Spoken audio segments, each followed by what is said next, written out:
Continuemos. Les hice la aclaración de Rose, de las lecturas recomendadas y de aplicar filtros con alguna lectura por esto que viene acá. Acá Van Lisbeth dice, lo dice él o lo dice la traducción al castellano, no lo sé, pero dice la chakra puya. No creo que sea Van Lisbeth, debe ser la traducción. Primero que todas las palabras que generalmente que en sánscrito terminan en A son masculinas, entonces sería el chakra puya. ¿Y acá con qué se refiere a chakra puya? Es una especie de celebración o de ritual que se hace en círculo. ¿A qué les hace acordar? ¿A, a qué, Mariam? Perdón, el círculo de Al metal. círculo, claro. Claro, a nuestro Sat Chakra, ¿ah? Sat Chakra, Ujú. gran círculo, eso es Sat Chakra, el círculo de mentalización. Y miren, de acá sale lo de tratar de que en el círculo haya la misma cantidad de hombres y mujeres. Entonces dice el autor, la chakra, vamos a decir, no lo puedo ni leer, el chakra puya es una especie de celebración o ritual del Tantra. Entonces dice, el círculo de los adoradores, donde alternan hombres y mujeres. Bien, y yo acá puse Sat Chakra. ¿Ok? Bien. Nada, esto era tiki tiki, entre paréntesis, nota cultural. Continuamos. Dice acá, ¿qué puedo hacer sino repetir que esta visión corresponde? Lo que estábamos leyendo, ¿no? La cuestión de la relación del hombre y de la mujer y de la diosa madre, ¿sí? Y todo esto, y la comparación entre lo que expone el witchcraft y el tantra. Entonces dice acá el autor, ¿qué puedo hacer si no repetir que esta visión corresponde punto por punto a la esencia del Tantra? Y repetir también que sería tan fácil como lamentable subestimar la importancia de la Wicca moderna porque es subterránea, pues aporta la esperanza de evitar, por el resurgimiento de los valores de la feminidad, el derrumbamiento catastrófico de nuestra civilización. No importa la etiqueta bajo la cual estas ideas fundamentales se difunden, witchcraft, tantra o cualquiera otra, lo esencial es que eso suceda. O sea, de 1988 es este libro y ahí Van Lisbeth dice, ok, tienen que aflorar los valores de la feminidad porque nos vamos al tacho como humanidad. Continuamos. Chicas, lo que yo he ido marcando acá a los costados es porque me parece re interesante, pero quedará después bajo la lectura de ustedes. Esto acá lo marqué solo para mencionarlo, porque acá el autor hace una especie de correlación entre la cábala, ¿no? Que ya saben que la cábala tiene que ver con el judaísmo. Y acá explica, para acá dice, bueno, no sé si saben lo que es cábala, dice la cábala, lo mismo que el tantra, no es un libro sagrado, como la Biblia, los Evangelios, el Corán, los Vedas, sino más bien un tesoro de enseñanzas secretas del antiguo Israel, transmitido oralmente de maestro a discípulo. Y después dice lo que es el Zohar, que sí es un libro. Y ustedes saben que, voy a leer solo esta partecita. Todos los días los judíos varones agradecen a Dios no haber nacido mujeres. Pero, esto es hoy en día, pero acá el autor nos va paseando y nos lleva más hacia atrás, como para poner en evidencia cómo el patriarcado fue tiñendo, ¿no? Todo. Entonces hace comparaciones entre el tantra y el judaísmo. Y bueno, y el judaísmo tiene más del tantra de lo que creen hasta los propios judíos, creo. Pero no lo vamos a leer. Será su aventura cuando lean, ¿ok? Al menos quiero sembrarles una duda para que después se pongan a leer ahí solitas. Bueno. Y esto lo marqué porque,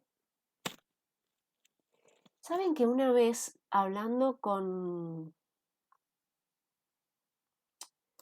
la Alice, fue la que expuso la duda de dónde venía que el lado izquierdo o todo lo izquierdo tiene que ver con la mujer y lo derecho con el hombre. Y yo le dije, mira, Alice, la verdad que no sé. Em, si querés después preguntarle a Rose, ¿se acuerdan en la época de la pandemia, que estaba ¿cómo era que se llamaba? Ay, no me acuerdo. Bueno, Las lufadas, no, ¿no? las lufadas, eso, las Ujú. lufadas donde Rose, encima no hace tanto que dejó de ser, de Rose todos los días hablaba sobre algún tema y los alumnos o los instructores hacíamos preguntas y se armaban charlas muy interesantes. Fue una época de mucho, mucho aprendizaje. Entonces, acá Mircea Eliade nos habla, esto no es nada, es como sería un paréntesis, ¿sí? Pero solo para que sepan. Mircea Eliade es el mismo autor que yo les vengo mencionando, que vamos a hacer un curso respecto al libro. Va a ser un curso que solo va a tener como eje central el libro, el yoga, la inmortalidad y libertad. Dice acá, en el libro, en su historia de las religiones, dice, Mircea Eliade, en su libro Historia de las Religiones, observa que varios comentarios rabínicos dan a entender que el mismo Adán fue concebido como andrógino. El nacimiento de Eva solo habría sido en definitiva la escisión del andrógino primordial en dos seres, macho y hembra. Adán y Eva estaban de espaldas, unidos por los hombros. Entonces Dios los separó con un golpe de hacha cortándolo en dos. Otros son de la opinión de que el primer hombre, Adán, era hombre del lado derecho y mujer del lado izquierdo, pero que Dios los dividió en dos mitades. Bueno, ahí parece que viene el tema este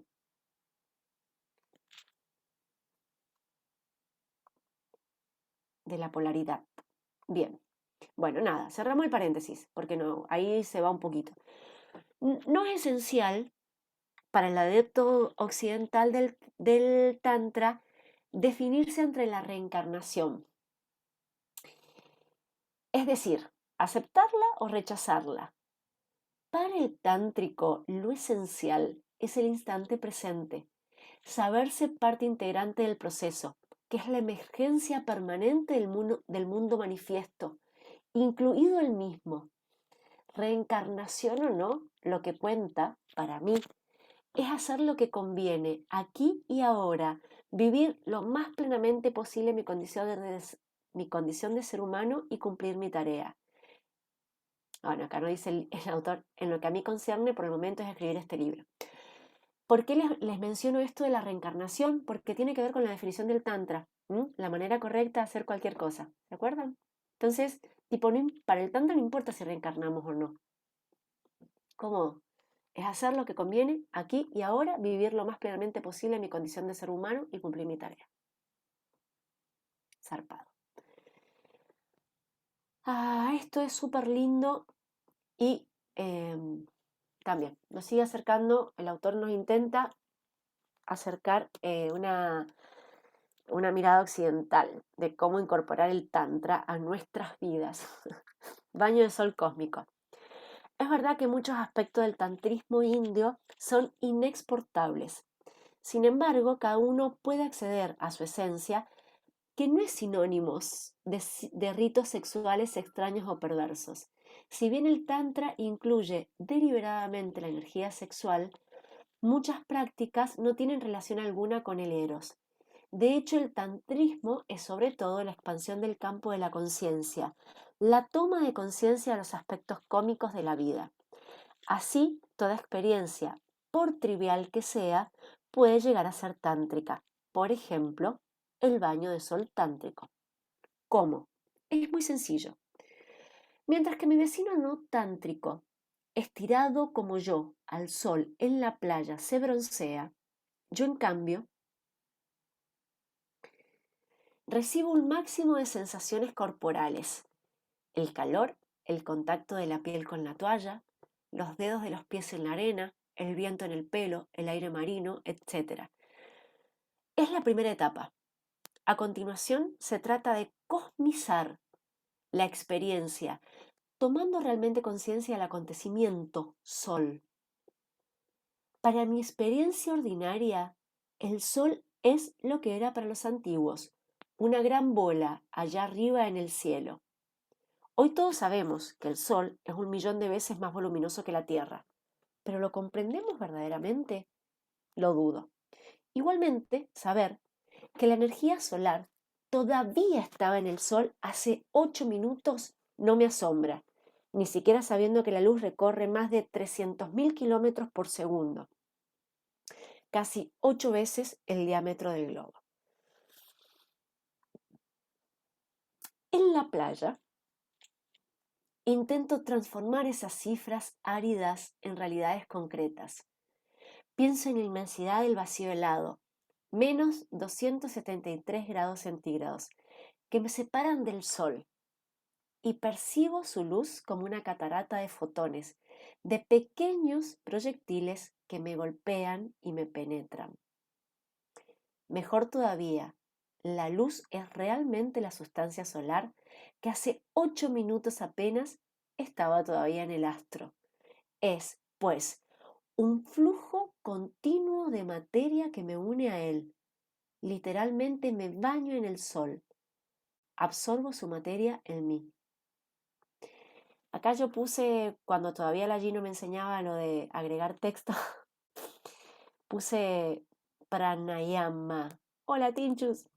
Puse pranayama acá, ¿no? Porque, eh, tipo, qué lindo tratar de, de hacer esta visualización cuando hacemos pranayama. Lo de, mejor todavía, la luz es realmente la sustancia solar que hace 8 minutos estaba todavía en el astro. Es pues un flujo continuo de materia que me une a él. Literalmente me baño en el sol. Absorbo su materia en mí. Bien, sigamos. Más aún, literalmente yo soy una parte del sol enfriado. Cada átomo de mi cuerpo, de cada grano de arena, de cada objeto que me rodea. El sol solidificado es sol solidificado, pues la Tierra también ha sido plasma sideral incandescente. Es un jirón de estrella enfriado. Yo soy, pues, tanto en mi carne como en mis huesos, sol condensado. Es la vida, es mi vida. Paréntesis, paréntesis, paréntesis. Si no lo han visto, chicas, las invito a ver One Strange Rock, que es un documental que está en Disney, que conduce Will Smith, donde vieron cuando se dice, ay, que somos polvo de estrellas. Bueno, está buenísimo la explicación de que somos polvo de estrella, evidentemente, y recordemos que, bueno, la estrella son soles, ¿no? Así que, bueno, nada, es súper lindo ese documental, súper lindo, verdaderamente. Así que también, ahí si quieren otra cosita para añadir a la lista de cosas interesantes para ver. Entonces, acá yo soy, pues, tanto en mi carne como en mis huesos, sol condensado. Es la vida, es mi vida. Muy bien, saber intelectualmente que uno es sol condensado es interesante, sin más. Vivirlo, aunque sea fugazmente, es fantástico, es tántrico. Ingenuos, mis sentidos me ocultan el verdadero sol que solo mi intuición puede revelarme. Acá, cuando el autor dice mis sentidos, que el sentidos le ocultan el verdadero sol, que solo la intuición puede revelarse, como que los sentidos reasociados a la parte intelectual, ¿no? al intelecto. Así, siempre tendido en la playa, sintiendo la inmensidad de la energía solar y de la distancia que ha recorrido, conectado directamente con la energía cósmica, la frontera entre el astro y yo se borra, se disuelve. Y siento entonces a Shakti, la energía creadora última, cuya manifestación es el universo. Eso es el Tantra. Durante todo este tiempo, mi vecino sin duda piensa en los amigos, o más bien en las amigas, que admirarán su bronceado de pan de especias, a menos que simplemente esté durmiendo al sol. Mientras que mi baño de sol profano se hace cósmico, los rayos ultravioletas me queman la piel, igual que a él. Pero mi baño de sol será tántrico. De la misma manera, toda mi vida puede ser transmutada, cosmizada. Y eso no excluye el goce, al contrario. Y la consecuencia es una formidable expansión de mi visión del mundo y de mí mismo, especialmente de mi cuerpo, de ese otro universo. Otro ejemplo de cosmización. Sumergirse en el mar o en un río puede no tener otro objetivo que la higiene y o el deporte. Imaginemos que hago mis abluciones en el Ganges, en Benares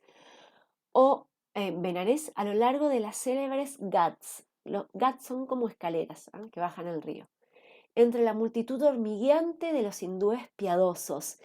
Secuencia clásica de los documentales sobre la India. El baño podría no superar el aquí y ahora, pero todo cambia si tomo conciencia de que justamente el río no está limitado al aquí y sí percibo en bloque todo el Ganges, vínculo de unión de 3000 kilómetros de longitud entre el Himalaya y el océano. Todo cambia. Todo cambia también si percibo que está unido a todos los mares del globo y que el Ganges de hoy es semejante al de ayer, aunque nunca sea 2 veces el mismo, pues el agua que corre entre sus orillas nunca es la misma, como dijo un filósofo griego.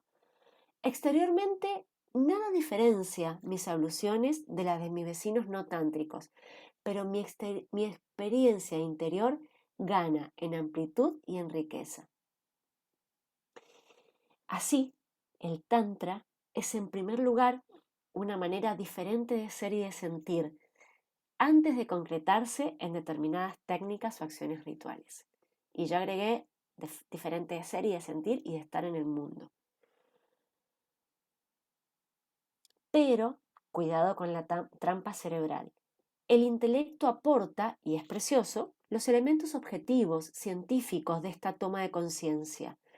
Pero lo que importa es la percepción intuitiva global del acontecimiento.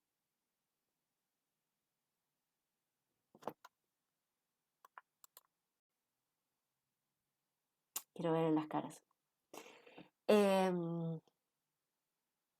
O sea, sería lo mismo, solo cambia la forma de percibir y de percibirse en relación a todo lo que hacemos, porque mucho más adelante viene otro ejemplo así re lindo, que no es de Van Lisbeth, es de otra persona y Van Lisbeth lo comparte.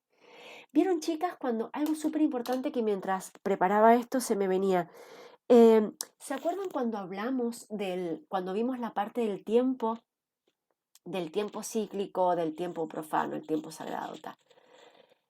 Y ahí, cuando se habla del tiempo cíclico, comparado con nuestra percepción del tiempo lineal, que es una línea y que lo que ya pasó y siempre vamos para adelante. Cuando hablamos de tiempo cíclico, uno puede pensar de que, es siempre lo mismo, porque es una espiral que un poco se cierra en sí mismo. Claro, pero los ciclos no siempre son iguales. Y entonces, por ejemplo, pensemos en la relación de las estaciones con las cosechas, ¿no? Entonces, tal vez hay una primavera re linda en donde todo florece, pero después, al momento de la cosecha, cae una manga de piedra que no deja nada. Entonces, digo, si bien es un ciclo que se repite, son diferentes y cada uno tiene su forma y sus características. Nada, quería aclarar eso porque mientras leía eso pensaba. Bueno.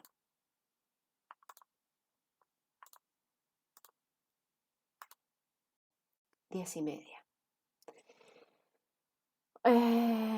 Listo. Para cerrar este capítulo, yo voy a volver a leer esta parte que uno se podría quedar pensando en estas últimas oraciones y pensar y quedarse acá. Entonces, así, el Tantra es, en primer lugar, una manera diferente de ser y de sentir antes de concretarse en determinadas técnicas o acciones rituales. Pero cuidado con la trampa cerebral. El intelecto aporta, y es precioso, los elementos objetivos científicos de esta toma de conciencia, pero lo que importa es la percepción intuitiva global del acontecimiento. Muy bien. Vamos a pasar a otro capítulo. ¿Necesitan alguna pausa, chicas? ¿Necesitan ir al baño o algo así? ¿Ale? ¿Sí? Ok, vamos. Quien no necesita pausa, lo que hace... Esperen que voy a ver si no me mando el mismo moco de recién porque quiero pausa. Bueno, continuemos. Como dije, empezamos otro capítulo. La otra mirada sobre el sexo. Cuando el sexo es un problema. Reprimida desde hace 1 o 2 milenios, con periodos de relajación, la sexualidad se ha desenfrenado, vuelve a convertirse en una obsesión y, por la ley del péndulo, despertará tal vez un puritanismo tanto más estricto cuanto más profundo haya sido el libertinaje. Esto nos dice el autor. Pero, cualquiera que sea la evolución futura, comprobamos el hecho de que nuestra sociedad se hipersexualiza. Acá el autor le echa el fardo un poco a la publicidad. Mientras hace todavía pocas generaciones, el 80% de la población vivía en el pueblo o en la granja. Ahora es al revés. En los Estados Unidos, un 6 o 7% de agricultores alimentan al resto de la población. Ahora bien, para el campesino, el sexo existe, pero no constituye un problema. Antes de la mecanización, los segadores de gestos lentos y rítmicos segaban el trigo maduro. Las mujeres y los niños lo ataban en gavillas apretadas que, apiladas, prometían abundancia. En 1940, después de la capitulación, compartí esa vida ruda. Fugitivo, me escondí en una granja y allí coseché, entrojé y trillé el trigo con el mayal. Trabajo duro, sobre todo para alguien de ciudad. Pero así sé que después de la sopa vespertina y las patatas con tocino, no se tiene más que un deseo: dormir. El sexo ni siquiera se piensa en ello. En el campo sirve para procrear y nada más. Allí la escala de valores es otra. Lo importante no es el sexo, sino el tiempo que hace o hará que la cosecha se termine a tiempo, que los animales estén sanos y bien alimentados. Las tareas concretas y variadas impiden que el sexo invada la mente. Ahora vayamos a la ciudad, a uno de esos hormigueros que son los edificios de oficinas, para ver en qué se convierte el sexo. Mientras el campesino vive en un entorno relativamente natural, el habitante de la ciudad sobrevive en un medio artificial. Las edificaciones, los vidrios, los revestimientos murales, las alfombras, los muebles, las máquinas, el papel e incluso la luz, todo es fabricado, artificial. La naturaleza ha desaparecido, aunque se pueda entrever la fronda de algún parque,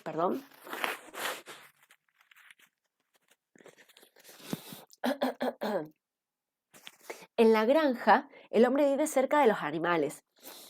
El canto del gallo lo despierta y los polluelos pían bajo mamá gallina. El gato se despereza, los ceños gruñen. En el prado las vacas rumian, los terneros retosan. A su alrededor viven cabras, corderos, a veces caballos de tiro, pájaros, insectos. El campesino comparte la vida de sus animales aunque los explote. Pero en las ciudades, ¿dónde están los animales? En su oficina climatizada, el hombre de ciudad ha perdido el contacto con el aire puro, la lluvia, el viento, los árboles, los pájaros, los animales del bosque e incluso los animales domésticos. El hombre vive secuestrado en su oficina prisión, que él mismo ha construido, donde no rigen los valores campestres. Entonces, para el hombre, así enclaustrado, ¿qué hay de interesante sino el otro sexo? Y después del trabajo, encuentra en el metro o en un embotellamiento, sumido en la masa con la que tiene contactos agresivos o sexuales, raramente amistosos. Ahí punto, raramente amistosos. En los espectáculos, cine, televisiones, etc., el sexo es omnipresente. La industria del ocio le propone la evasión, también en masa. Entonces encuentra el sexo como un medio de escaparse del aburrimiento. y de las penas, del trabajo cotidiano. Hipertrofiado, el sexo se convierte en un problema. Esta presión derriba las barreras de un puritanismo hipócrita, pero cae en el exceso contrario. Hecho notable y raramente evocado, el puritanismo acompaña siempre y en todas partes a toda dictadura, sea militar, política o espiritual. Mientras Franco y Salazar vivían, por citar solo 2 ejemplos, el puritanismo reinaba. Incluso para los turistas, nada de bikinis en las playas y ni hablar de toples. La dictadura religiosa, por ejemplo, en Irán, no es una excepción, al contrario. Y es lógico, acumulada tras la barrera del puritanismo, la energía sexual así reprimida alimenta un fanatismo del que la ideología del momento tiene una necesidad absoluta para mantenerse y conquistar. Aunque enemigo al puritanismo, el tantra de la vía izquierda considera que si bien la pudibundez no resuelve nada, la burdelización generalizada tampoco. Las alternativas, la sexualidad sana, desculpabilizada, es una alternativa aceptable y preferible al puritanismo o a la vulgaridad pornográfica. Por otra parte, la visita a un sex shop, aunque de una desesperante monotonía, es instructiva. Allí se despliega toda la miseria sexual. Las películas X destilan aburrimiento y son más bien antieróticas. La sexualidad sana debería ser la norma, pero no lo es porque falta vocación sexual. Todo esto es súper interesante lo que continúa, pero bueno, por supuesto, va a quedar a manos de ustedes, ¿sí? Al igual que esto, la educación sexual necesaria. Bueno, continúo. Erwin Berrier, que vivió durante mucho tiempo con las tribus indias e incluso se casó con una de sus muchachas, escribe: para el individuo que vive en el seno de la tribu, la sexualidad es más natural. El joven se inicia en la sexualidad en la pubertad observando a los adultos y de oídas. Cuando crece, imita el juego sexual para abordar progresivamente las relaciones prematrimoniales. El Gotul, y ya les cuento qué es Gotul, dice, es un dormitorio juvenil tribal, en forma de cabaña espaciosa, rodeada de paredes de tierra o madera. El Gotul, que tiende a desaparecer en nuestros días, aporta un marco socialmente seguro para las relaciones sexuales prematrimoniales. Está hablando de tribus, ¿no? De tribus específicas. El encuentro de pareja se hace allí. En las tribus prevalece una actitud simple, inocente y natural ante la sexualidad. En el Gotul, esa actitud se ve reforzada por la ausencia total de todo sentimiento de culpa y por la libertad resultante de la ausencia de interferencias e influencias externas. Están persuadidos de que la actividad sexual es buena, sana y estética cuando se realiza en el momento querido con la pareja adecuada, en el lugar propicio. Los más jóvenes de los muchachos y las chicas se inician imitando el amor y el comportamiento sexual. Hacer el amor comienza con risas, sonrisas, bailando en el dormitorio, lo que no les impide darse citas en los bosques más profundos en lugares aislados. Es así como desde su juventud, muchachas y chicas son iniciados en las técnicas sexuales, tanto por el ejemplo como por experiencia personal. En otras tribus, como los Santals, que no tienen esas instituciones, los jóvenes disponen de numerosas ocasiones de encontrarse, en los festivales, en las bodas o en las noches de baile, en ocasión de visitas entre pueblos e incluso en el trabajo en el campo. Todo le da amplias facilidades para trabar conocimiento, lo que desemboca en relaciones sexuales concretas. Estas relaciones prematrimoniales llevan con frecuencia a matrimonios felices.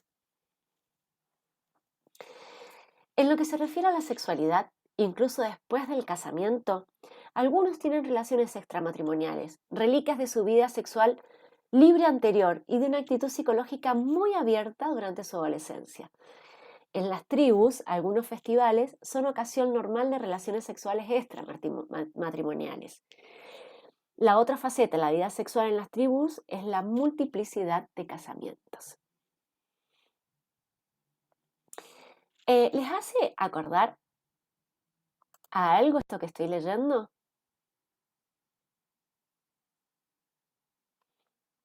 Por ahí no se van a acordar. ¿Al yo recuerdo? Yo también. Sí, Babe. Bueno, También. entonces sí, me Son estaba un haciendo mon- acordar a eso. son un montón de cosas, pero les voy a leer una partecita del yo recuerdo, ¿ok? Entonces, ahí vamos. Hasta acá. Bueno, entonces acá, esto es el capítulo anterior. Dice, mi padre comenzó a sonreír y a besar el regazo de mi madre. Después estaban amándose como dos niños. Es que en el lugar donde pasé mi infancia, los adultos no escondían de los hijos sus actos de amor. Por otro lado, niños y niñas jugaban libremente y hacían sus descubrimientos bajo la mirada benevolente y cariñosa de los mayores. Ellos no veían ningún mal en eso. Nuestra civilización estaba basada en la libertad y creíamos que todas las experiencias placenteras deben ser saludables y las cultivábamos. Las dolorosas debían ser siempre perjudiciales y las evitábamos. Nosotros y todos los animales a nuestro alrededor teníamos la misma opinión. El sexo. Por eso, el sexo nunca fue interpretado en nuestra cultura como algo que debiese ser restringido o practicado a escondidas. De esa forma, aprendíamos a recoger las dádivas de la sexualidad, observando retosar a nuestros parientes, a nuestros amigos y a nuestros vecinos. Como estábamos todo el tiempo riendo y jugando, el sexo no llamaba mucho la atención de nadie. Era solo una forma más de reír y jugar. Justamente por la libertad reinante, nadie estaba muy obsesionado por ese tema. Tampoco era necesario que nuestros padres nos explicasen al respecto, bastaba observar. Solo uno u otro detalle de etiqueta era perfeccionado por el consejo de los más viejos. Así recuerdo una experiencia de mi pubertad ocurría en el inicio del verano cuando en nuestra región los animales se apareaban y los jóvenes se volvían más exuberantes. Yo estaba a la vera del río observando el movimiento gracioso de los pececitos al nadar próximos a la orilla. La ondulación de las aguas que reflejaban los rayos trémulos del sol capturaba mi atención. Mirando hacia una parte donde las aguas eran más plácidas, noté el reflejo de una pareja muy próxima a mí. Irguiendo los ojos, advertí que eran personas mayores. Debían tener ya unos 15 años. Estaban sentados frente a frente, mirándose a los ojos con amor. Su mirada era tan dulce, su fisonomía de felicidad era totalmente envolvente. A veces uno de los dos pasaba la mano por el rostro y los cabellos del compañero. Así se quedaron por largo tiempo y yo me envolví en aquella escena así como si formara parte de ella. En un momento dado, la muchacha irguió las caderas, quedando de rodillas, y dejó que su túnica se deslizase por los senos y cayese por debajo de su cintura hasta el césped. Estaba tan cerca que llegué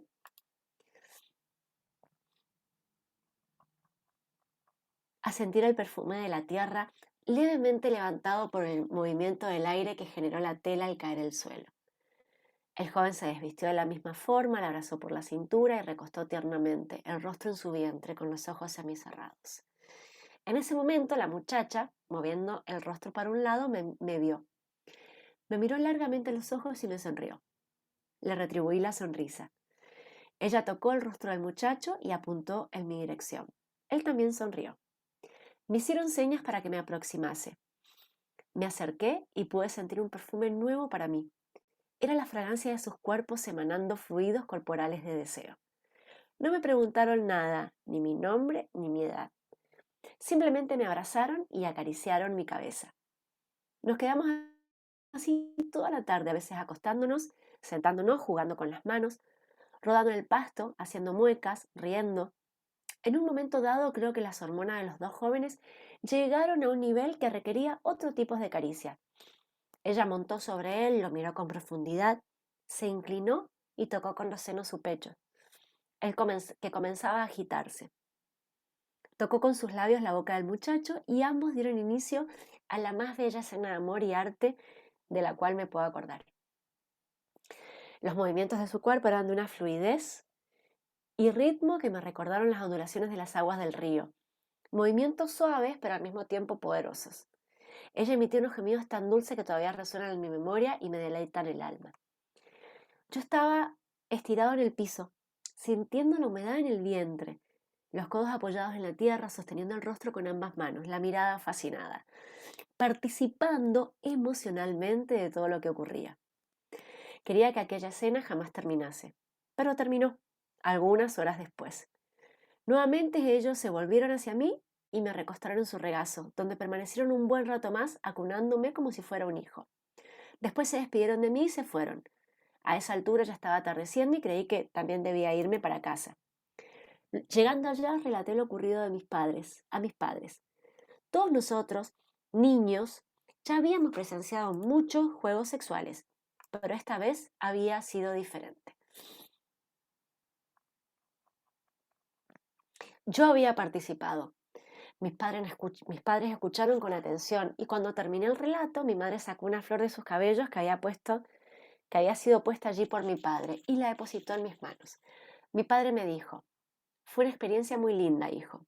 Espero que tengas bastantes vivencias como esas en tu vida. Benditos sean los jóvenes que te proporcionaron ese aprendizaje. Hasta hoy, siempre que recuerdo aquellos momentos, todavía me impresiono con el aura de pureza y total ausencia de malicia que envolvía prácticamente a todos en nuestra aldea. Bien, continuamos. Entonces, y acá el autor nos hace una aclaración.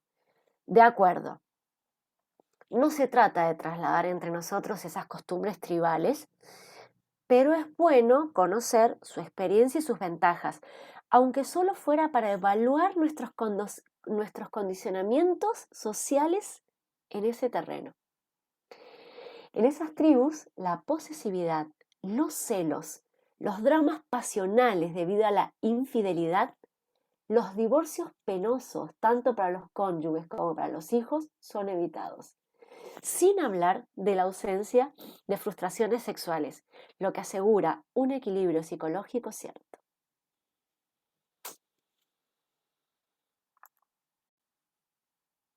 ¿Algo para decir? ¿Continuamos? Sí, sí. Una cosa, me voy a ir para atrás porque posta, chicas, que cuando lo leí casi que es una obviedad, pero también me resultó ¿vieron mi alergia? Estoy así como, me resultó revelador, miren. Ah,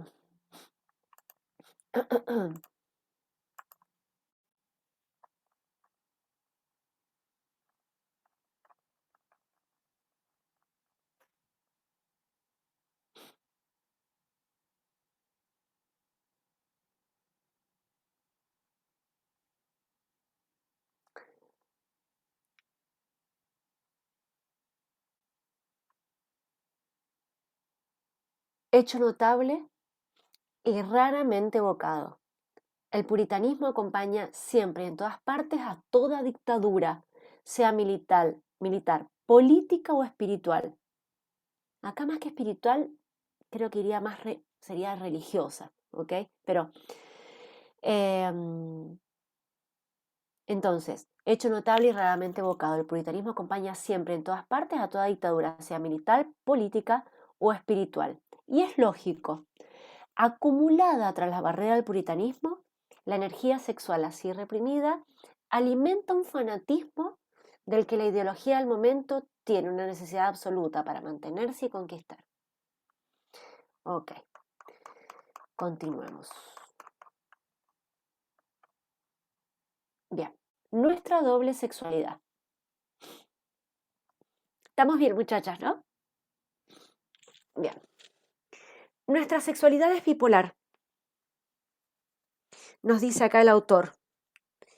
Una se sitúa en el polo de la especie, la otra en el polo del individuo.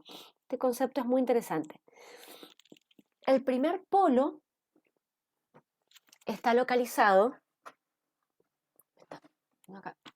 Bien.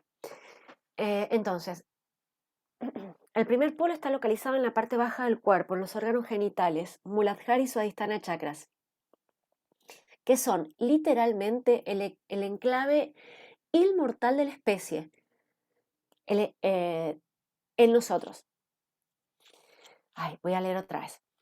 Entonces, el primer polo está localizado en la parte baja del cuerpo, en los órganos genitales, Muladhara y Swadhisthana chakra, que son literalmente el enclave inmortal de la especie en nosotros, cuya única finalidad es la procreación, la perennidad de la raza. El polo del individuo está en el otro extremo de la espina dorsal, en el cerebro, en el loto de los 1000 pétalos, el Sahasrara chakra, la sede de la individualidad del yo. La sexualidad de la especie, cuyo soporte son los órganos genitales, es la irreprimible pulsión vital que hace proliferar toda la vida sobre el planeta. Es la kundalini del tantra. Esta sexualidad, o sea, esta es la sexualidad profunda, animal, ¿sí? No en el sentido peyorativo, sino en el sentido de que es la sexualidad de la especie, cuya base está en los genitales, es decir, y en el Muladhara y Sahasrara chakra, es la que permite que sigamos, ¿no? Esta pulsión compulsiva es evidente y bien conocida. La otra, más específicamente humana, dice del autor, o sea, más de nosotros, la del polo del individuo, es con frecuencia insospechada o confundida con la primera. Por supuesto que el Tantra no desconoce ni la potencia ni el carácter vital del polo de la especie. Pero el objetivo del Maituna ritual no es la procreación. En efecto, la perennidad de la vida podría quedar asegurada con bien pocos coitos en el espacio de una vida. En teoría, 20 eyaculaciones repartidas en 20 años, en el buen momento, bastarían para dotarnos de una respetable tribu de 20 retoños, y más si hay gemelos. El Tantra utiliza las dos formas de sexualidad, con una neta preferencia por la que no es puramente animal reproductora. Todo esto que está marcado es súper interesante. Va a quedar para ustedes, ¿ok?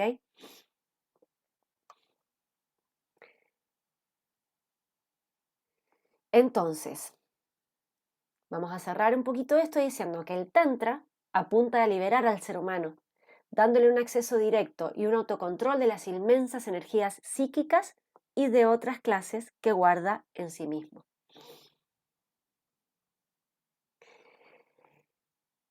La expresión, estos textos quedan han quedado medio sueltitos, ¿sí?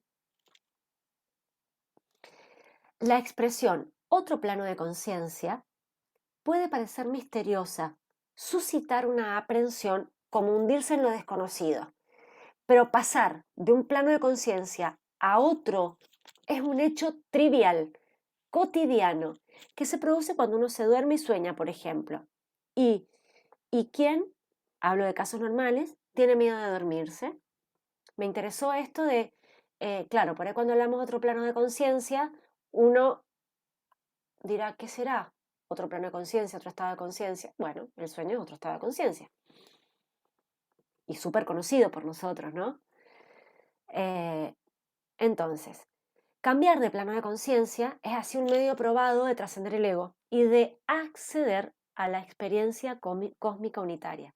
Superar el ego se hace así sin mortificaciones, sin accesis restrictivas, que con frecuencia crea más problemas de los que resuelve. Esto del ego es interesante porque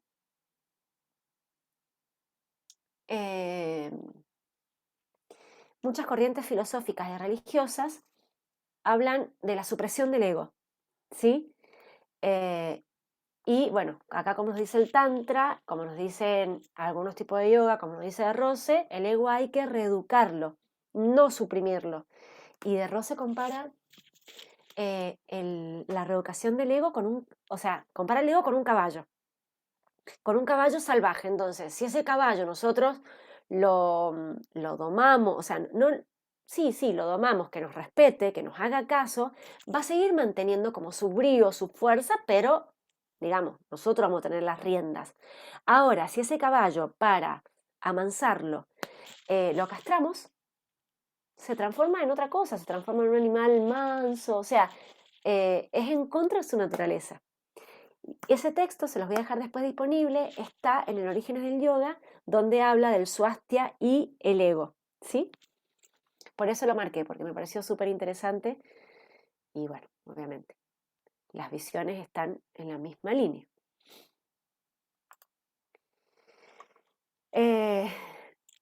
Esto súper interesante, pero chicas, lo vamos a pasar, si no nos va a agarrar el 2023 con el libro. Ay, pero no les estoy compartiendo. Ahora sí. Bueno. Continúa acá un poquito con el tema del sexo, dice. Que el sexo obsesione a nuestra especie no es, pues, ni depravación ni lujuria, sino la marca del destino humano. Nuestra especie está destinada al erotismo, juego sutil donde el sexo, disociado y liberado de la pulsión creadora animal, abre a la pareja humana al acceso espiritual total a través de dos seres en el éxtasis amoroso. En el animal, la hembra se apodera del esperma para ser fecundada, nada más. Más allá del goce inmediato, no busca ninguna fusión en otro plano, como por ejemplo el de la meditación entre dos, que en el ser humano abre la vía a lo cósmico. Una vez que el macho ha eyaculado, la hembra animal rechaza al macho como un vulgar hueso de ciruela. Hecho capital, raramente evocado en este contexto, es que ser bípedos nos obliga a tener que, pero también a poder aprender casi todo. En este sentido, ¿quién sabe por qué nuestros lejanos ancestros se levantaron sobre sus dos patas traseras, haciendo de nosotros los únicos verdaderos bípedos? El hecho es que, liberadas de la locomoción, nuestras patas delanteras se convirtieron en manos. Esto permitió inventar la herramienta, luego el trabajo y después las vacaciones. Por un lado, el cerebro y la mano, su prolongación se perfeccionan mutuamente. Por otro lado, la verticalidad favorece el incremento del volumen craneal, por tanto, también el del cerebro. Durante sus primeros meses, el chimpancé recién nacido es mucho más vivaz, precoz y astuto que un bebé humano, tan torpe incluso al año, a los 2. El niño aprende con dificultad a caminar. Necesita varios años antes de poder desplazarse con seguridad. Recién nacido, el instinto suministra casi todo al animal y el aprendizaje, cuando existe, tiene un papel limitado. Pero el niño, justamente porque nace prematuro, tiene un cuerpo y un cerebro de una plasticidad fantástica, maleable, moldeable a voluntad, o casi, debe y puede aprenderlo todo, adquirirlo todo. Iguala bien pronta inteligencia al pequeño mono.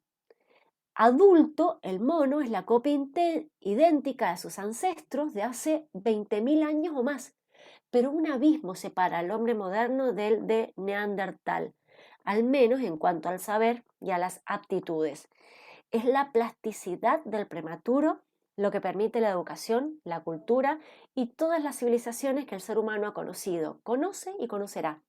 Sin ella, el hombre no habría inventado el arte, no habría construido pirámides y catedrales. Así, el hombre debe adquirir casi todo a partir de cero, salvo la sonrisa, salvo la risa. El bebé normal ríe a carcajadas. El gato, el ternero, incluso el orangután, hacen lo mismo.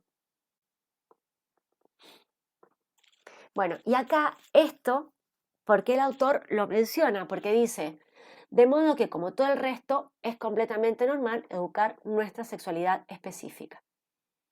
Esperen que esto lo vamos a marcar, porque no sé por qué se me pasó. Ahí estamos. Bueno. Continuemos. Piqui, piqui, piqui. Todo esto es súper, súper, súper interesante. Queda para ustedes después.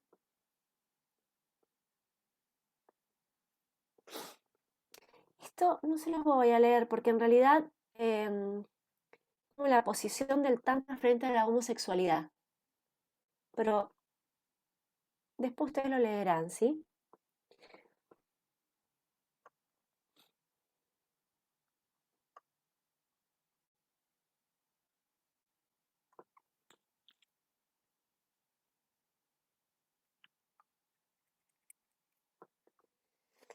Eh, vamos con esto. O lo dejamos pasar.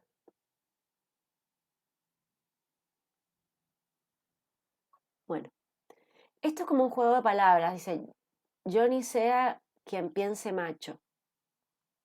Dice, juego de palabras imposible de traducir. Yo ni soy quien mail y pense, juega con la famosa divisa de la Orden de la Jarretera, que no sé qué será, omni soy qui mal y pense, mal haya quien mal piense. Bueno, dice, tanto peor para nuestro orgullo masculino, debemos admitir, señores, que el varón es un accesorio, creado por razones prácticas, accesorio que la naturaleza en muchos casos deja de lado alegremente. Solo la hembra es verdaderamente indispensable para la supervivencia de los organismos pluricelulares. Acá cito un autor. En la historia de la evolución, el macho es una invención bastante tardía. El ser que alumbra es y será siempre la hembra. Sin hembra no hay descendencia. Se puede perfectamente renunciar al macho. Con el macho se han aportado algunos perfeccionamientos al proceso de reproducción. Al precio, sin embargo, numerosos problemas. No es Adán el que precedió a Eva, y esta de ningún modo fue creada de una de sus costillas, como dice la representación alegórica de la Biblia. Lo que pasó fue lo contrario. Y acá empieza a hablar biológicamente de la partogénesis y así que eso va a quedar para ustedes. No me acuerdo por qué elegí esto.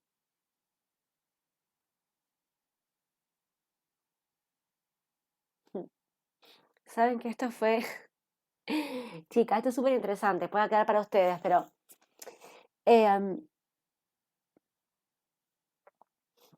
acá dice, en 1703, esta imagen, Van Leeuwenhoek fue el primer hombre del mundo que observó espermátidas con el microscopio de su invención.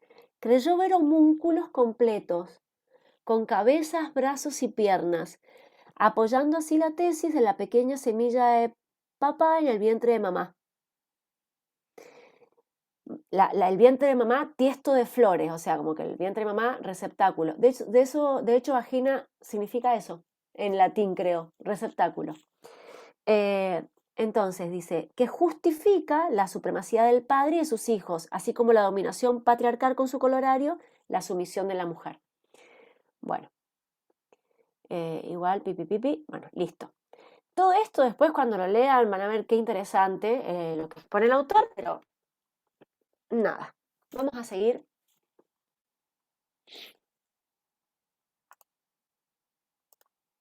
Ay, esperen que se me abrió. Esto. Bueno, entonces. Otro capítulo. ¿Estamos bien? Les pego unos Sí, gritos re para que se me bien. despabilen de vez en cuando. Re bien. Bueno, Re bien. dice así. Mantra. La magia de la encantación. Aunque su nombre no lo indica, Erin Barrier es inglés de pura sangre. Partió a la conquista de la India, lo mencionamos recién, ¿se acuerdan? Cuando era este el que narraba las costumbres sexuales de una tribu, ¿se acuerdan? Que decía que los jóvenes se encontraban, bueno, es este mismo. Partió a la conquista de la India como pastor anglicano, pero fue conquistado por ella. No por la India brahmánica, sino por la de las tribus aborígenes, dravídicas y otras olvidadas en la jungla. Conquistado hasta el punto de vivir 30 años entre esos aborígenes primitivos, colgar los hábitos y casarse con Lila, la hermosa drávida, dulce como un rayo de luna, que le dio la felicidad y 2 hijos. Este nombre, que conocía sin duda a estas tribus mejor que ningún indio y ningún inglés, cuenta en su libro fascinante, Un Vie Tribal, que un día, viajando en un coche descubierto, con su amigo Vaiga, en un camino en medio del bosque, de golpe se toparon con un tigre colosal. Erwin confiesa que tuvo mucho miedo, como es comprensible. Sin embargo, escribe, el viejo Vaiga, sentado a mi lado, permaneció imperturbable. Murmuraba fórmulas mágicas y 2 minutos más tarde el tigre regresó tranquilamente a la jungla. Acá yo anoté, Shivananda alude, Shivananda es este maestro de yoga que Rose recomienda sus libros y que es de otra línea. Shivananda alude a que mudra, puya y mantra son prácticas del Tantra y acá se evidencia la interrelación de ambas filosofías. Bien. El hecho es que los animales son muy receptivos a los sonidos. Los mantras son sonidos absolutos, desprovistos, por lo tanto, de significación convencional, que actúan por su cualidad vibratoria sobre el cuerpo y la mente. Los tántricos han impulsado esta ciencia de los sonidos, pues es una ciencia hasta un nivel que no nos imaginamos. Escribir un libro sobre el tantra sin hablar de los mantras sería como describir nuestra civilización sin mencionar la electricidad. La tradición tántrica unánimemente insiste en el hecho de que el mantra debe ser viviente, es decir, transmitido de boca en boca, pues su pronunciación debe ser rigurosamente correcta, so pena de ineficacia o peor aún, de peligros. Abro paréntesis, acá de Rose cuenta, no me acuerdo en cuál de sus libros, no me acuerdo si está en el yoga avanzado, la historia de ese profesor de yoga que decía los villamantras, y entonces de Rose, que era muy chico, él siempre, bueno, vieron que en el ser fuerte él arranca como pidiendo disculpas, pero claro, cuando era muy joven, era como medio agrandado, parece, como era torpe al pronunciarse. Entonces, bueno, dice que él le dijo a este profesor, que era mucho más grande que él, bueno, ese mantra no se pronuncia así, se pronuncia así. Y el profesor le dijo, vos no me vas a enseñar a mí. Este hombre estaba pronunciando mal el mantra que corresponde, el Vijja mantra que corresponde a la Anahata Chakra. El Anahata Chakra está ligado al corazón. Entonces, relaciona, ¿no? Este profesor murió de un ataque al corazón. Entonces, bueno, nada, curioso. Pues, o sea, es por eso que como alumnos, cuando uno es alumno, hacemos solamente el OM. ¿Por qué? Porque es el Matrika Mantra, porque es el único que no hay riesgo, aunque lo pronunciemos mal, porque en ese caso lo único que va a pasar es que no va a pasar nada, ¿ok? O sea, el mantra no va a hacer sus efectos. Es el Vijja Mantra de este y de este. Pero los otros serían 7 chakras principales, 6 Vijja Mantra, porque el Ajna y el Sahasrara comparten el Om. Los otros 5, uno los aprende cuando es instructor. Entonces, bueno, súper interesante todo. Continuemos. Nos queda un poquito más, a ver si podemos. Bien.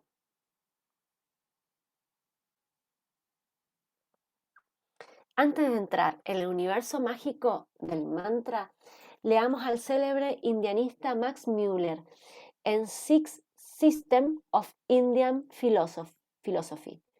Hay que guardarse bien, escuchen esta frase porque está zarpada, chicas. Hay que guardarse bien de rechazar por insensato algo que uno no comprende de entrada.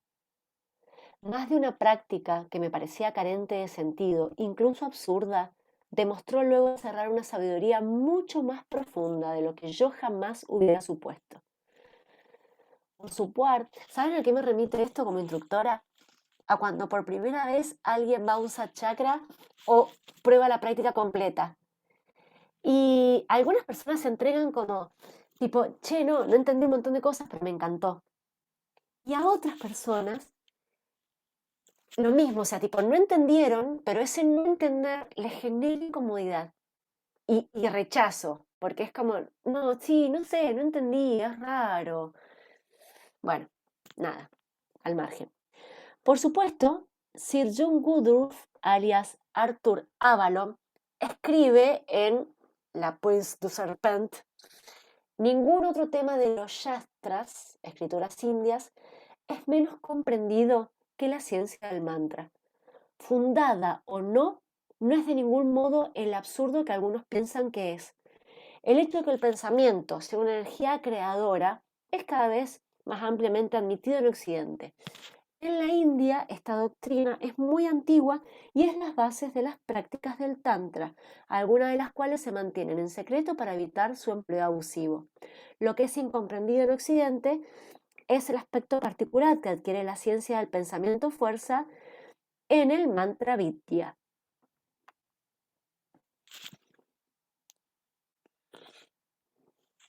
Nada es necesariamente santo o sagrado en un mantra, cuya potencia, Mani Rashakti, se presta indiferentemente a cualquier uso.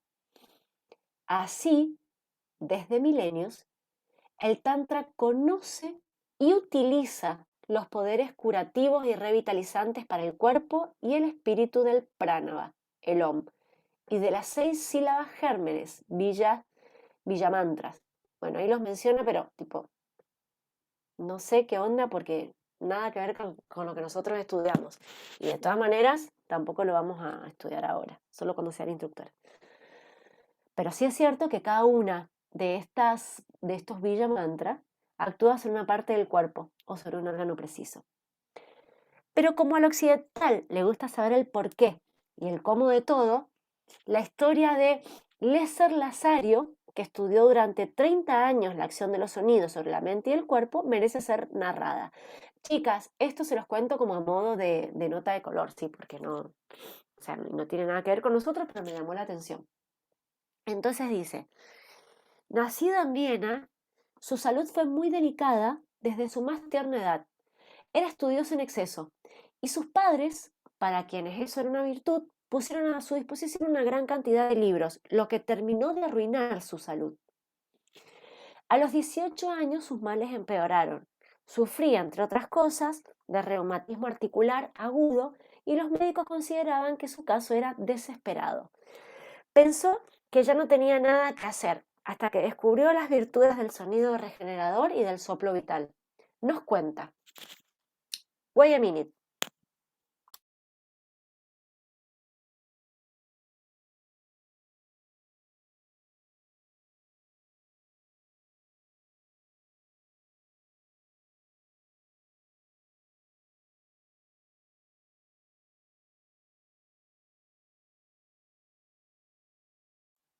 Bien. Dice, nos cuenta, un día nuestro vecino trajo a su bebé a nuestra casa para que mis padres los cuidaran por unas horas. La presencia de un niño con buena salud me hizo olvidar por algún tiempo mis propios sufrimientos. Acostados de espaldas, el bebé miraba el techo balbuceando la...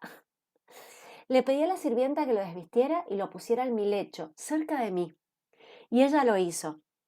Levantándome con dificultad, mis ojos hambrientos contemplaron con avidez el hermoso cuerpecito, como una criatura divina perfecta, y lo comparaba con el mío, feo, enfermo, que me causaba tanto desagrado. El bebé, después de haberme mirado un instante, retomó su muy seria ocupación y continuó cantando sus la. Era delicioso. Yo retenía mi aliento para escucharlo mejor. Observé entonces que cada la hacía vibrar mis 3 costillas superiores. Intrigado hice la prueba yo mismo con el mismo resultado. Era apasionante. Hice lo mismo con el po, y cada vez sentía la vibración más abajo en el abdomen. Para Lesser Lazario varias cosas eran evidentes. Primero, cada sonido revelaba una disposición de ánimo, cierta actitud mental, y el niño era visiblemente feliz. Segundo, el efecto vibratorio era muy acentuado. Tercero, el bebé repetía la, sin retomar aliento, hasta que sus pulmones estaban totalmente vacíos. Y cuarto, después de una gran inspiración, retenía su respiración con los pulmones llenos, contrayendo de manera regular y prolongada sus músculos abdominales, con una breve retirada del diafragma hacia arriba, antes de retomar sus la. Bueno, nada. Lo vamos a dejar acá, esto es súper interesante, la historia de Lesser Lazario, después lo leerán ustedes, pero es como una prueba de cómo funcionan los mantras, aunque nosotros no los utilicemos con esta función curativa, porque bueno, el Lesser Lazario se recuperó de sus dolencias y sus males. Bien.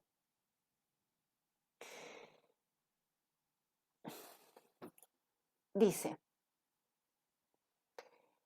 ese masaje vibratorio pone en circulación toxinas acumuladas en los tejidos, que a continuación son eliminadas, mientras que el flujo de sangre bien oxigenada alimenta y vitaliza las células. En nuestra práctica, mantra está antes que pranayama, porque justamente esa es la función. ¿Mm? Bien. En el comienzo era el sonido primordial. Antes había todo y nada a la vez. Y ese todo era la energía cósmica en reposo, en equilibrio. Nada tampoco era el vacío. Era el estado no manifestado, sin espacio ni tiempo. Luego, sin que nadie, salvo el Eterno, sepa por qué, en el Akasha, el éter dinámico, explotó la vibración de los orígenes.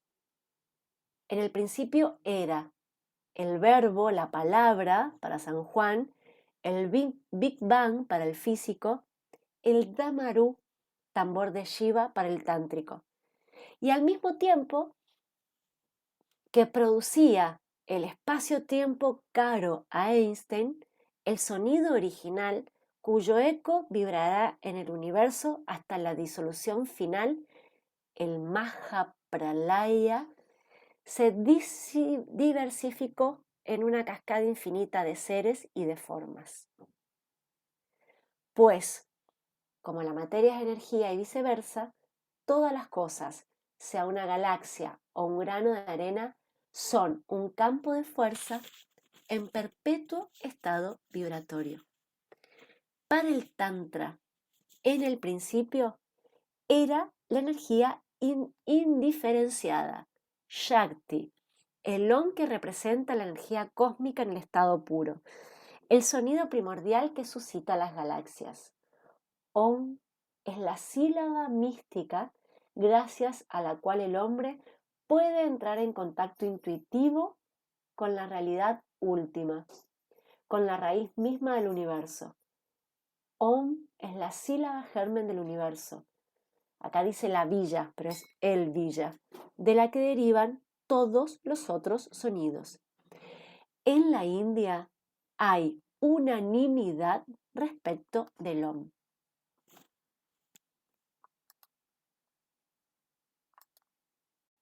En la India, que es un crisol de cosas, hay unanimidad respecto del Om. O sea, imagínense lo importante que, viste, Marian, que habíamos empezado la charla respecto a que el hinduismo absorbe o sea, cosas que hasta son opuestas y es medio, bueno, eso, imagínate, hay unanimidad. Y acá dos cositas que son más culturales que otra cosa, pero hay un libro de Tolkien, es conocido, pero bueno, no tanto como El Señor de los Anillos, que se llama El Silmarillion. El Silmarillion. No sé, de hecho yo no lo he terminado, no es un libro que sea muy fácil de leer porque es medio como por ahí aburrido, no pesado, en mi opinión. Hay gente que, tipo los amantes de Tolkien, es como una, un libro primordial. Pero ese libro empieza narrando que, bueno, que el universo se transforma o que el universo comienza a través del sonido. Pucha, no estaba preparado, pero miren, si lo encuentro les voy a leer ese texto porque posta que es muy lindo, sumamente poético. A ver si lo encuentro. Lo tenía en mi Facebook, pero...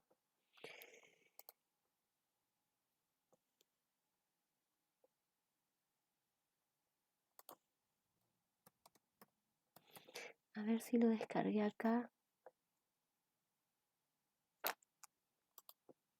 Mm.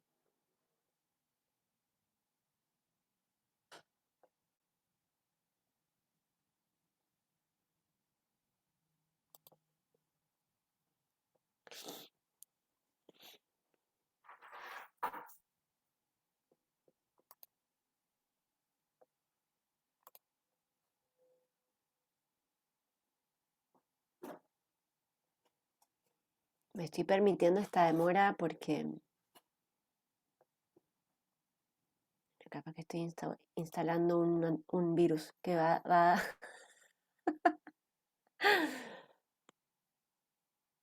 Bueno, no, vamos a hacerla muy larga. ¿Saben qué? Después les voy a dejar este pedacito ahí en el grupo, ¿ah? Bueno, entonces, ese libro narra eso, y después, el otro día, el Tincho me comparte una publicación de que unos científicos de la NASA habían grabado con estas ondas que mandan el sonido de un agujero negro. Y después lo habían como adaptado para que fuese audible para el oído humano. Y saben que el sonido es como el de long continuo. Es... Sí, increíble. Bueno, allí seguro te lo hizo escuchar al Tincho. Es impresionante. Increíble, sí, sí. Bueno, vamos a continuar.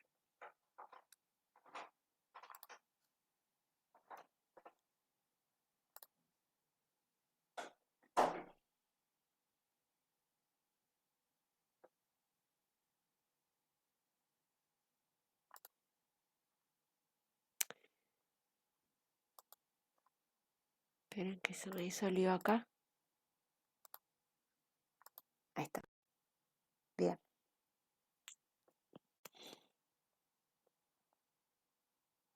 Bueno, miren acá, chicas, qué interesante. De Rose siempre dice esto, que durante la emisión del mantra Om, la boca queda abierta, ¿sí?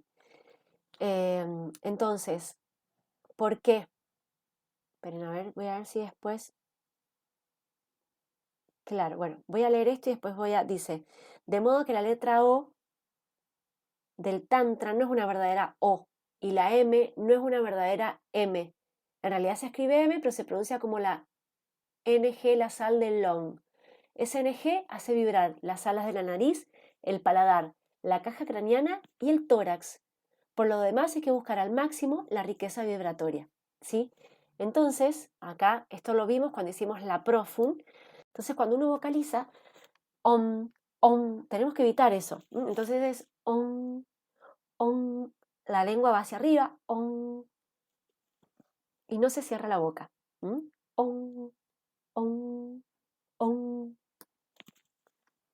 Bien, esto ya lo habíamos visto, pero merecía el repaso. Bueno, súper interesante todo lo que está acá, después lo verán.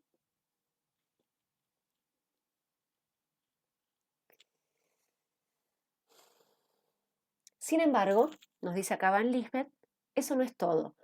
Probando bueno, él acá nos narra un poquito su experiencia. Encontré el Naom correcto, que es el que me gusta más. Cuando lo haya encontrado al mismo tiempo me llena interiormente y se escapa de todas partes. Sale del rostro y del tórax, de la parte posterior del cráneo, de la espalda, de las caderas. Tengo la impresión de que lo invade todo a mi alrededor, de que toda la habitación vibra. El Om es tan importante que se lo denomina Pranava, el que lleva y modula el prana, la energía. Para el Tantra, cada sentimiento, cada ser, cada objeto tiene su vibración de base, esa copa de cristal o esa simple cacerola, y viceversa. Cada sonido tiene su imagen. El Om es trazado, ¿sí? Por eso le decimos al Om emitido Pranava y al Om escrito Omkara. Y no se dice escrito, se dice trazado. Al Om trazado. Bien.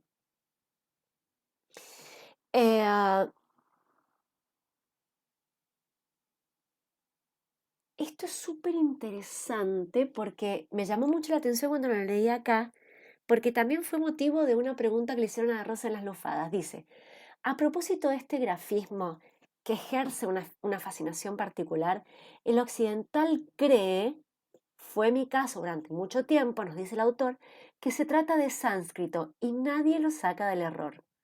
Para nosotros es sencillo, se dibuja así y se pronuncia Om, eso es todo. Acá Van Lisbeth no se la juega, no dice que el Om no sea sánscrito, ¿sí?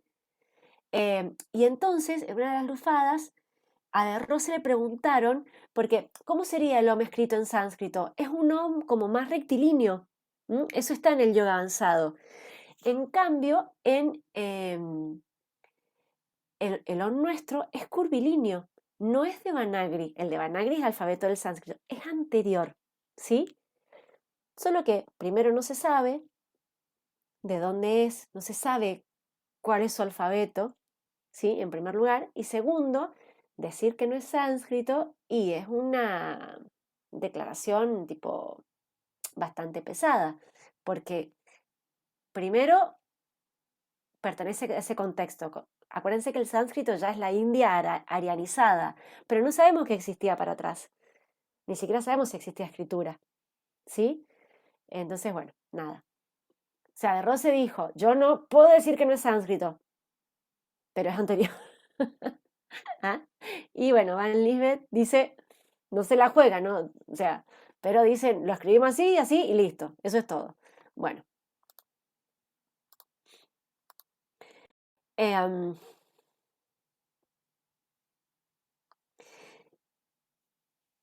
dice, sin embargo, para captar el sentido secreto del Om, recordemos que Om es la vibración que engendra los mundos, que el universo es suscitado por el Maituna cósmico de Shakti Shiva, y por último que el Maituna humano es su expresión concreta en el plano terrestre. Bueno, chicas, yo acá, esto también fue como una, miren, de hecho lo anoté. Lo que me recuerda a las recomendaciones de Russell embarcarse en cualquier lectura, porque nosotros vemos este trazado del OM y difiere bastante al que nosotros conocemos, ¿sí? Entonces, recordar la importancia del trazado y de la escuela filosófica con la que uno traba contacto, ¿ok? Entonces, nunca vamos a utilizar nosotros, por ejemplo, este OM, aunque ahora estemos estudiando este libro, ¿está bien? Ahora, esto, ese sombrerito con puntito, dice, esto es indudablemente la media luna, el principio lunar femenino, mientras que el punto es al mismo tiempo el bindu, el germen, el esperma, y el anunásika el signo de nasalización. Esto es lo que hace que sea on y no om. Bien. Y acá, o sea, lo del bindu y todo eso, ese bindu, ese puntito que es bindu, de Rossi lo menciona siempre.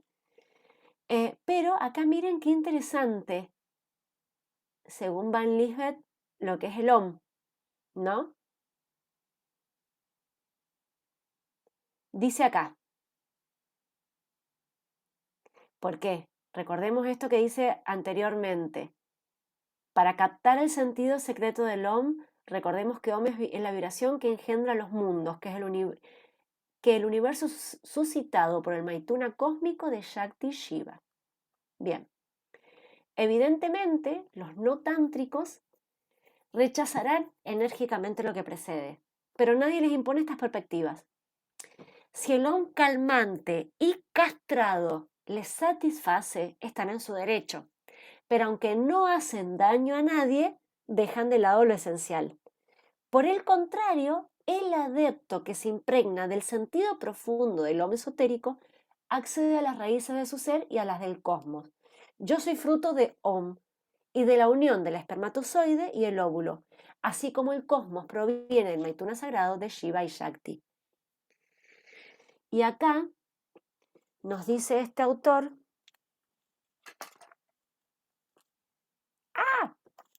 dice así, por último, el OM no ha sido importado por los arios, es ajeno al culto védico. El Monier William Diccionario sánscrito-inglés de referencia confirma que es desconocido por los textos arios anteriores a las Upanishad, por lo tanto escrito muchos siglos después de la conquista de la India. O sea, no es sánscrito. Sácala. Bueno.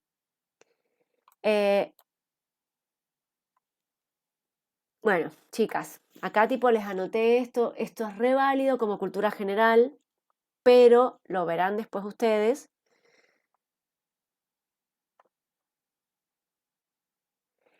La ciencia del mantra tiene un componente respiratorio, por tanto una relación evidente con el pranayama, la dinámica de la respiración.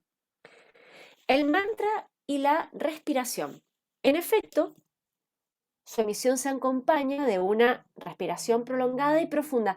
A todo esto, chicas, ¿se acuerdan que una forma que yo le he dado varias veces en prácticas, que por ejemplo hay una forma que es Ekaswara, que es pronunciar un mantra? Hemos hecho el Gayatri Mantra así. Yo inspiro, Om Bhurrbhuva Swaha, Om Tat Saviturvarenyana, y todo eso en una en una sola exhalación. Entonces acá nos dice el autor, en efecto, su emisión se acompaña de una respiración prolongada y profunda, compensada por una inspiración más amplia. Su repetición instala espontáneamente un ritmo regular, otro elemento esencial de la ciencia del mantra y del pranayama. Veamos en primer lugar la expiración. Además de ser prolongada, por tanto profunda, el Tantra dice que debe correr como el aceite durante toda la emisión del Om. El sonido debe ser uniforme, lo que supone unos músculos expiradores relajados y controlados con precisión. No se trata de un balido. Se emite el Om economizando el aire, que se controla con la palma de la mano.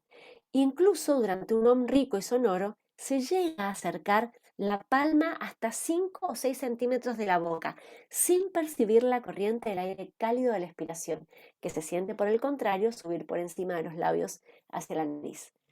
Acá, bueno, da como una forma detallada, ¿no? de la forma pronunciada del Om. Nosotros estudiamos 7 formas. ¿Se acuerdan de la profundización? Bueno, tarea, hay que repasar eso. Hacia el final de la expiración lenta y prolongada, el vientre se contrae, a veces incluso vibra, y se instala un mula bandha espontáneo, contracción de los esfínteres y del elevador del ano, que a continuación se intensifica deliberadamente.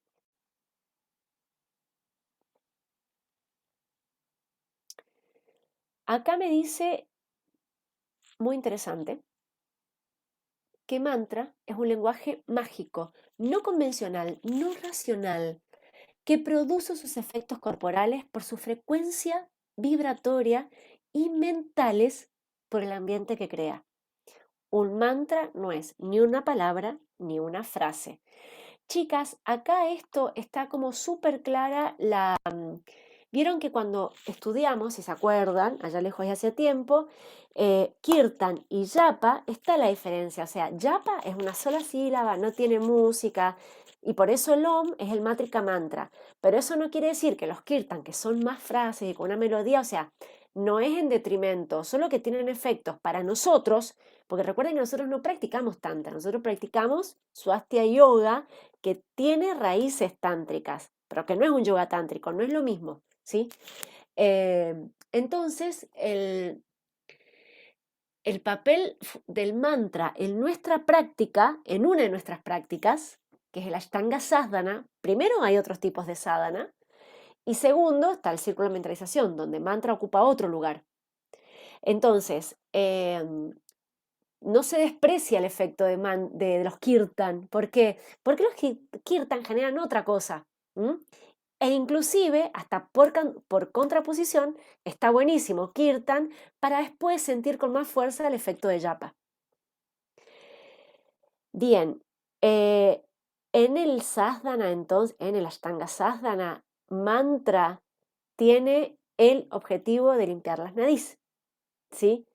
Obviamente que igual surte sus efectos de alegría y extroversión en kirtan y de concentración e introspección en japa, ¿sí? Pero el objetivo es la limpieza de las narices a través de las vibraciones. Mientras que en el círculo de mentalización, la función de mantra es otra. Por eso va después de los pranayamas, ¿sí? Primero respiramos, captamos energía que después dinamizamos y ecualizamos a través de los mantras. Bien, continuemos. Nos queda un poquito más. ¿Están bien? ¿Están cansaditas, aburridas o...? No, para nada. Yo saco un poco la cámara porque tengo mala conexión también. Sí, don't worry. Gracias igual, Ale, por avisar. Bueno, entonces, ¿por qué habré puesto acá? Ah, chicas, esto lo marqué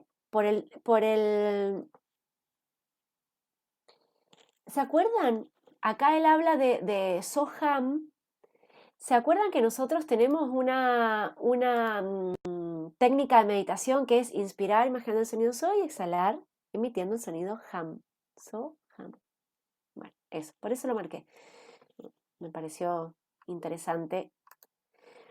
Y acá, ¿por qué puse golazo comercial? El autor dice esto. Ay, pero esperen, no lo estoy compartiendo. Ahí voy, ahí voy. El autor dice esto. Mahesh ha explotado el yapa después de rebautizarlo como meditación trascendental, lo cual es una genial tautología, en efecto. ¿Qué sería exactamente la meditación no trascendental? Bueno, nada, un bolazo comercial, ¿no? La meditación trascendental. Chicas, después de leer esto, yo acá... No, ahora, dice... En ese sentido, hay que recordar que gurú y discípulo, aunque no se vean a menudo, tienen una relación muy especial e íntima.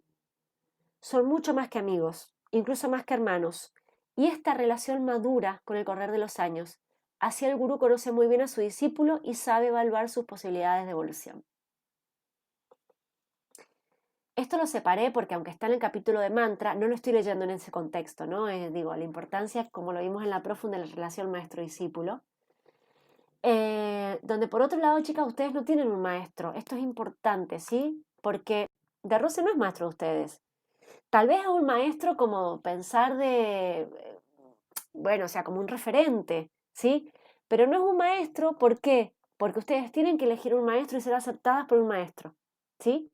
Mi maestro es Edgardo. A todo esto, paréntesis, recuerden que evitamos usar la palabra maestro puertas afuera, ¿ah? Porque es una de esas palabras mágicas. Pero ¿cuándo ustedes van a tener un maestro? O sea, lo que más se podría acercar a maestro para ustedes somos Martín y yo.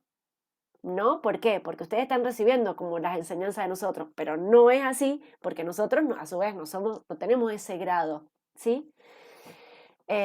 Cuando ustedes eligen un maestro, cuando pasen a Chela, si van siguiendo ese caminito evolutivo, ¿sí? Entonces ahí ustedes elegirán entre los maestros que hay, con el que sientan que tengan más empatía o cariño o algún tipo de cercanía.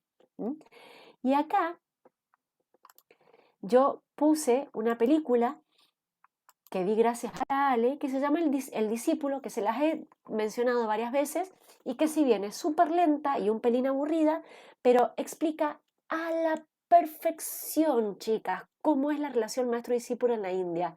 Relación que existe en todas las artes, o sea, no es solo filosófico, no es solo en la parte filosófica.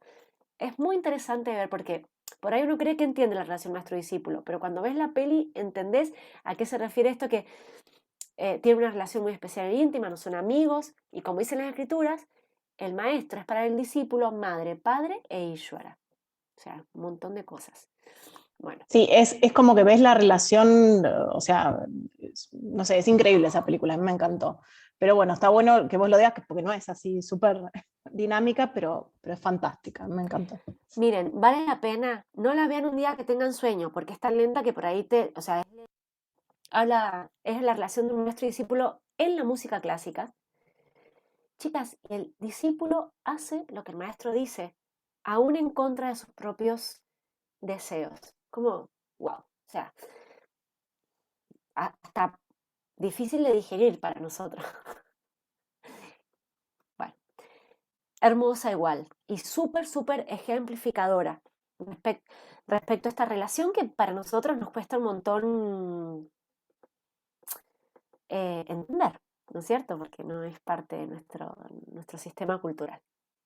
Pero anótenla ahí para verla porque verdaderamente vale la pena. Bueno, Acá. No les estoy compartiendo, creo, ¿no? Ahí vamos. Dice, para concluir, sepamos que el Om es y seguirá siendo el mantra supremo, cuya repetición puede literalmente hechizar, encantar la mente. Del latín incautare, pronunciar fórmulas mágicas. O sea, encantar viene de incautare, que significa pronunciar fórmulas mágicas.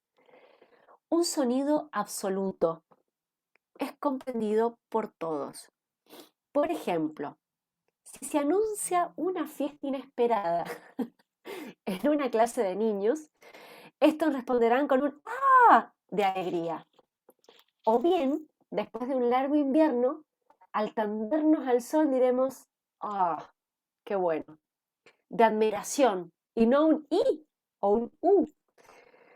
Por último, el gourmet que se relame con su plato favorito expresa su placer con el famoso de modo que a, o, despierta una gama de sentimientos modulables a voluntad según el día y la hora. A propósito de sonidos absolutos, si me pisan el dedo gordo del pie, mi ay lo entenderá todo el mundo, hasta los animales. Acá puse buena explicación lúdica. Gracias a los mantras, así se puede modular, por tanto, despertar a voluntad el sentimiento deseado y crear el clima interior que se quiera, así como disolver una emoción indeseable. Como el sol al levantarse disipa la bruma, el Om puede exorcizar la melancolía creando un ambiente de sol. Chupate esa mandarina. Digo, nada que nosotros no sepamos, chicas, por la experiencia de la práctica. Solo que como siempre, como necesitamos la teoría, tipo, leer esto es como reafirma lo que ya empíricamente sabemos y se arma un circuito hermoso ahí de decir, ¡ah! ¡ah! Bueno, me voy a extender un poquito más, pero que no sé si esto lo he terminado, pero no importa. Esperen un minuto.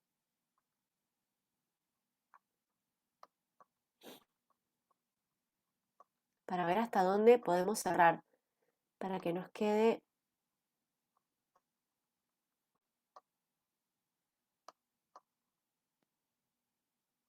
Sí, vamos a terminar un capitulito más y ahí ya vamos a la práctica, ¿ok? Hora máxima de finalización con la práctica, 1:30, ¿sí? Ok. ¿Tenés lugar de practicar ahí, G, o no te vas a sumar a la práctica? ¿Sí? Bueno, entonces, dice así. Ah, le estoy spoileando. Miren, miren. Miren rápido. Bueno.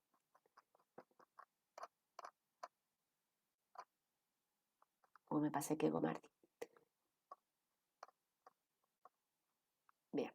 Entonces acá dice, un dínamo psíquica. No sé por qué dice un dínamo. Sería un dínamo psíquico. El yantra, contrapartida visual del mantra, del que es inseparable, deriva de ya o yam, sería ya o yam, soporte de energía, más tra, sufijo de instrumentalidad. En su acepción corriente, yantra designa todo aparato utilitario. Aparato en un sentido amplio. Un robot, en tanto aparato elaborado, es un yantra.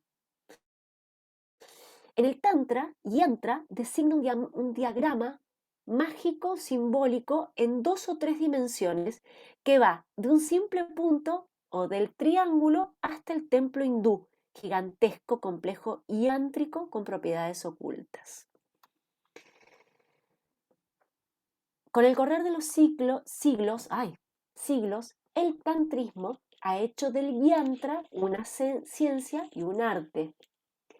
Una ciencia, pues cada yantra es el soporte de un dinamismo y su construcción obedece a leyes precisas.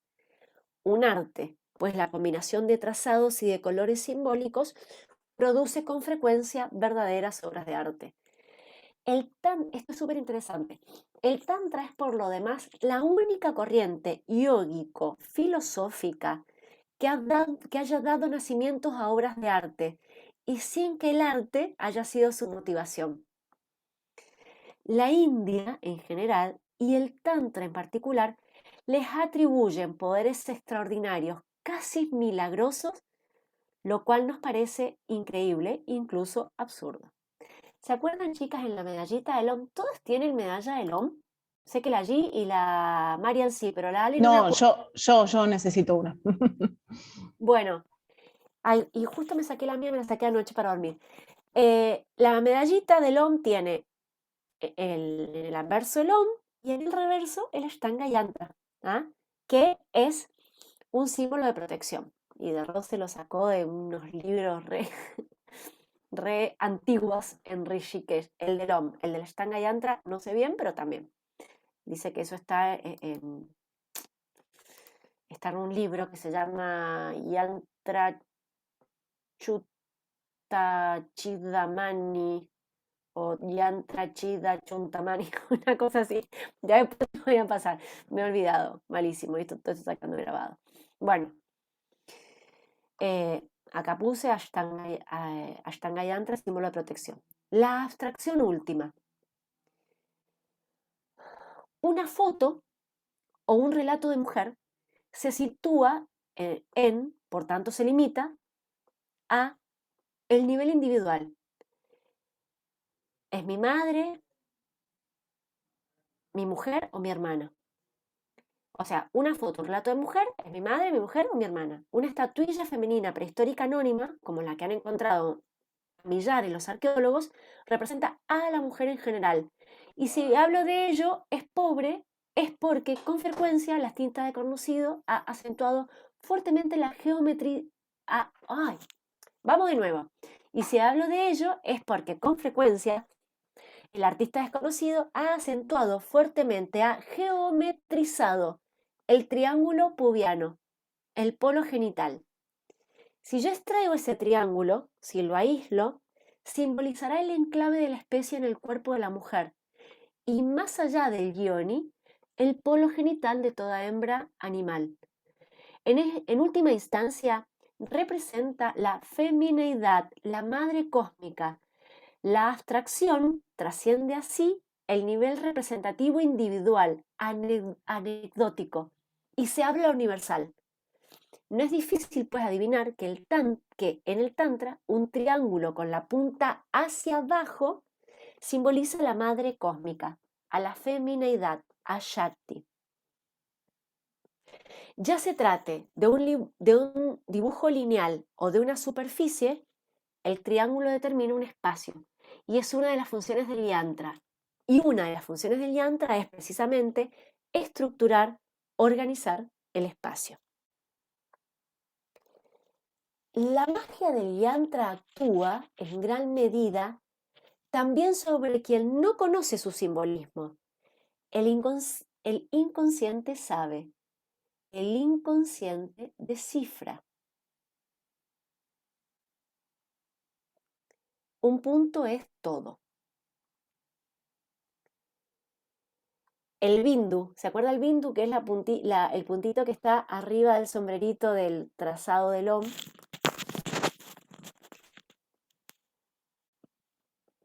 Bindu, o sea, literalmente el espermatozoide unido al óvulo. Por eso dice que un punto es todo. Así, por sí solo, el simple punto es un tema de reflexión y de meditación muy profundo, pues todos hemos comenzado siendo un punto minúsculo. En este punto, en este óvulo fecundado que era un yo, estaban unidos al principio masculino y el femenino, indisolublemente.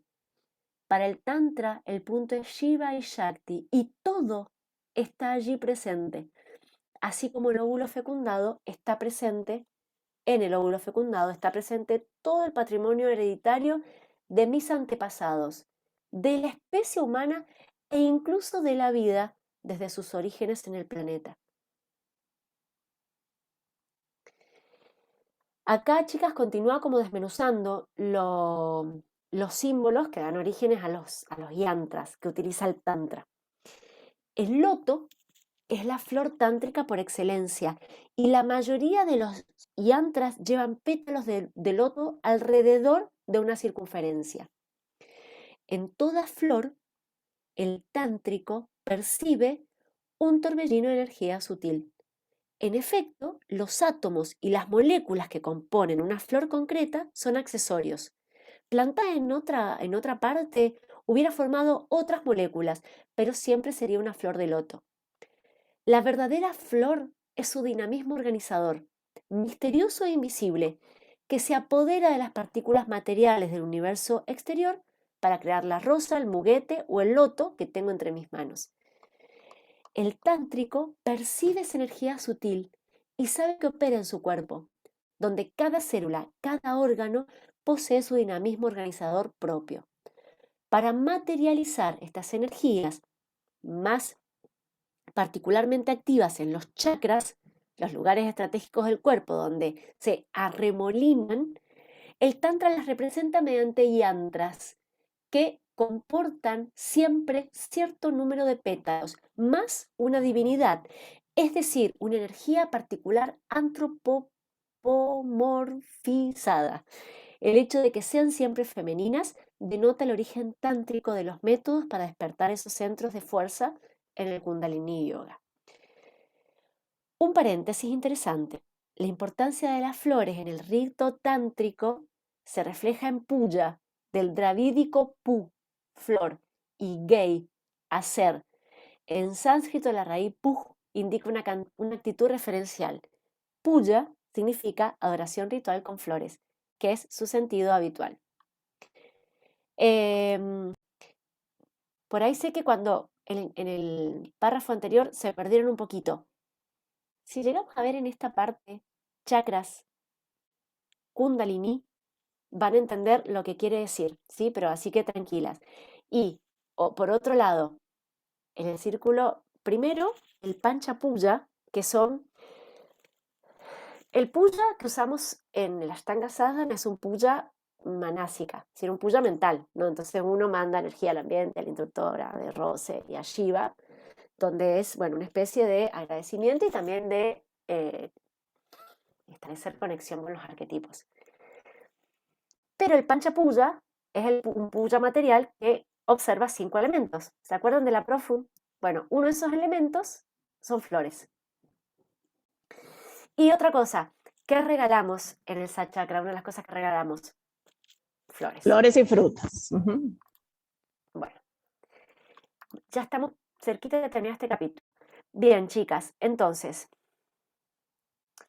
dice acá,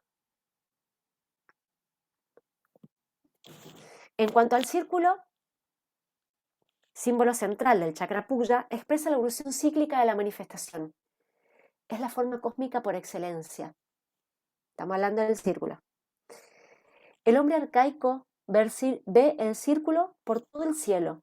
El disco del sol naciente, el horizonte circular, incluso la luna es redonda. A través de sus diversas fases, regresa incansablemente al círculo perfecto. El yantra último. Para cerrar este capítulo, cito a Dasgupta, un autor. Ningún símbolo externo, por complejo que sea, reemplaza al yantra cuerpo. Con su plano de existencia, físicos y psíquicos, el cuerpo humano es considerado en el tantrismo como uno de los instrumentos más poderosos de transformación espiritual. Representa el sustrato físico de lo divino, el lugar donde se produce el despliegue evolucionista, el depósito inagotable de poderes que pueden ser captados en su fuente. Solo movilizándolo y despertándolo de su torpor, se puede apreciar su gracia divina. Su esencia eterna es interior. Entonces, ¿por qué buscar afuera los medios de liberación? Así cada uno, tántrico o no, vive permanentemente en presencia de su o de sus yantras. Un cristiano con la cruz, por ejemplo. La particularidad de los yantras tántricos, en primer lugar, es que son universales, luego que son neutros, es decir, que no son símbolos religiosos, pues el tantra no es una religión. Súper interesante todo lo que sigue acá, muy, pero va a quedar después para ustedes. Y acá cerramos. Hoy día es 20.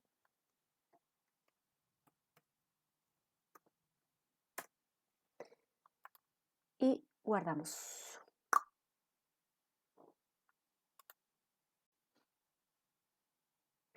Ok. Esperen que voy a guardar. Chicas.